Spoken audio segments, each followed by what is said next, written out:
জাতীয় নাগরিক পার্টি এনসিপির সমাবেশকে ঘিরে গোপালগঞ্জে আইনশৃঙ্খলা বাহিনীর সঙ্গে আওয়ামী লীগ নেতাকর্মীদের রক্তাক্ত সংঘর্ষের পর গেল বুধবার রাত ৮টা থেকে বৃহস্পতিবার সন্ধ্যা ৬টা পর্যন্ত কারফিউ জারি করা হয়। আইনশৃঙ্খলা পরিস্থিতি বিবেচনায় পরে তা শুক্রবার সকাল ১১টা পর্যন্ত বাড়ানো হয়।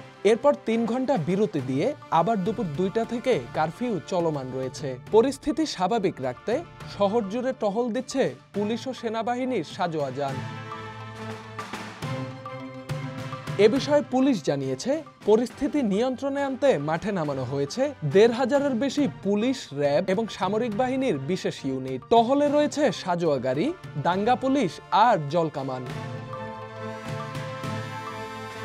বুধবার সকাল থেকে গোপালগঞ্জের উলপুর এলাকায় শুরু হয় এই সংঘর্ষ। ২০২৪ সালের জুলাই বিপ্লব দিবস উপলক্ষে মার্চ টু গোপালগঞ্জ কর্মসূচির ঘোষণা দেয় জাতীয় নাগরিক পার্টি এনসিপি। পূর্ব নির্ধারিত এই সমাবেশে হামলা চালায় আওয়ামী লীগের সমর্থকরা। পুলিশের ভাষ্যমতে সাংবাদিক এবং আইনশৃঙ্খলা বাহিনীর উপরও হামলার পাশাপাশি পুলিশের গাড়িতেও আগুন দেয় হামলাকারীরা।